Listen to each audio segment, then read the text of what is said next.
Para jamaah dan pemirsa yang dimuliakan Allah Subhanahu wa taala. Kita hidup di dunia ini banyak cobaan dan ujian.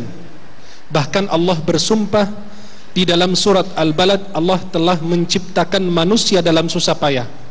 Allah Jalla wa Ala berfirman dalam surat Al-Balad, "Laqad khalaqnal insana fi kabad."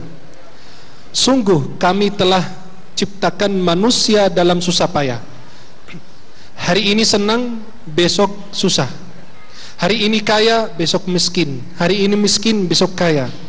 Hari ini sehat, besok sakit. Hari ini muda, besok tua. Maka di dalam kehidupan kita ini menghadapi banyak masalah dan banyak cobaan. Bahkan yang merasa dirinya senang selama-lamanya di dunia, itu salah. Wa tilkal ayyamu nudawiluha bainan nas. Itu perubahan zaman ini sudah ditetapkan Allah Subhanahu wa taala atas semua makhluknya. Maka Rasulullah bersabda, al-mu'minul qawi khairun wa ahabbu ila Allah minal mu'minid dhaif. Mukmin yang kuat itu yang paling dicintai oleh Allah dibanding sama orang mukmin yang lemah. Maka kalau kita sudah menghadapi masalah, kita tidak boleh menyerah untuk masalah tersebut. Kita sakit tidak boleh menyerah. Kita tetap harus berjuang sebagaimana yang Allah firmankan di dalam Al-Qur'an dan disampaikan oleh baginda Rasulullah sallallahu alaihi wasallam di dalam hadis-hadisnya yang sahih. Jamaah yang dimuliakan Allah Subhanahu wa taala, anggaplah atau jadikan semua masalah atau tantangan yang Anda hadapi itu adalah sebuah bangkitan untuk Anda. Setiap kali kita jatuh, bermasalah, dapat musibah, cobaan, ujian dari Allah, jadikanlah cobaan tersebut sebagai kekuatan, energi untuk kita untuk maju menjadi lebih bagus lagi. Jadikanlah sakit kita ini berhasil. Bahkan ada seorang sahabat yang buta di zaman Rasulullah, namanya Abdullah bin Maktum. Beliau itu adalah duta pertama Islam yang Rasulullah kirim beliau ke kota Madinah, mengajarkan orang Islam sebelum Rasulullah hijrah dari kota Makkah ke kota Madinah. Artinya bukan beliau tidak bisa melihat, tapi beliau menyerah, tidak. Ternyata beliau menjadi duta pertama Islam yang dikirim oleh Rasulullah untuk kota Madinah. Yang kedua, beliau menjadi muazzin untuk salat subuh. Beliau tidak bisa melihat, tapi beliau bisa mengirakan itu kapan waktu subuhnya.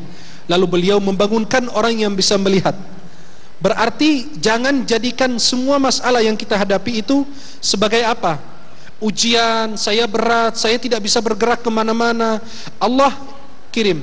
Bahkan itu adalah kata Rasulullah, asyaddun nasi bala'an al-anbiya thumma al-amthalu fal-amthal. Orang yang paling berat cobaannya itu adalah pertama para nabi dan rasul.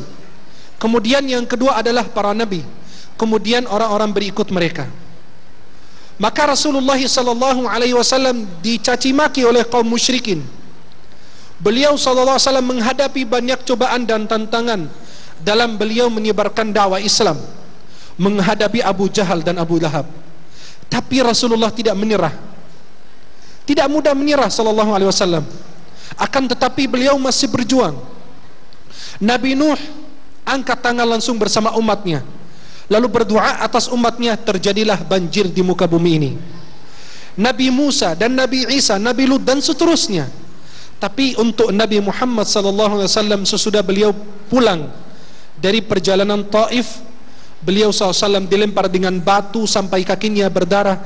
Tapi beliau SAW ketika Allah mengutus malaikat untuknya agar malaikat itu mengabulkan semua permintaannya, tapi ternyata Rasulullah SAW mengatakan, la'alla Allah yukhriju min as-salabihim man yaqulu la ilaha illallah.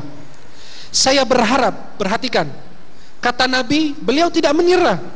Saya berharap nanti akan keluar dari sulbi mereka ada yang mengatakan la ilaha illallah. Ada teman kita yang bermaksiat dan berdosa, jangan kita menyerah untuk senantiasa menasihatinya. Suami kita tidak pernah bangun salat qiyamul lail maupun salat 5 waktu, kita jangan menyerah, agar kita senantiasa memberi semangat dan support kepada suami kita, mendoakan atas kebaikan suami kita. Bahkan Allah berfirman, wa'mur 'alaka bis-salati wastabir 'alaiha. Perintahkan keluargamu untuk melaksanakan salat, itu sebuah perintah Allah, betul? Wastabir 'alaiha, bukan wasbir. Wastabir, bersabarlah atas apa yang kau ajarkan kepada mereka. Inilah adalah pribadi orang muslim yang senantiasa menghadapi semua masalah dan cobaan di dunia ini dengan dia tidak menyerah. Tetap dia kuat. Pada dasarnya itu, orang kuat itu karena mentalnya kuat. Orang yang lemah itu karena mentalnya lemah juga. Tergantung keimanan kita. Bahkan Ibnu Mas'ud mengatakan, di dalam jiwa manusia sesaat mereka ingin beribadah dan sesaat lagi mereka tidak ingin beribadah. Maka itu yang disebut adalah al-imanu yazidu wa yanqus. Iman bertambah dan berkurang. Itu akidah dalam Ahlussunnah wal Jamaah. Iman bertambah karena ketaatan kepada Allah, berkurang karena maksiat kepada Allah Subhanahu wa ta'ala. Istri yang mengadu, suami saya tidak pernah sholat, tidak pernah beribadah, beliau minta cerai, itu kita tidak menganjurkan beliau melakukan hal tersebut. Jangan kita menyerah atau meninggalkan saudara kita dimakan oleh tipu daya syaitan. Maka kata Umar bin Khattab, la takunu aunan li akhikum, la takunu lisyaitani aunan ala akhikum. Jangan menjadi penolong syaitan atas saudaramu. Maka sebagai orang muslim yang kuat adalah orang yang tidak pernah menyerah, senantiasa menguatkan jiwanya dengan imannya dan zikirnya kepada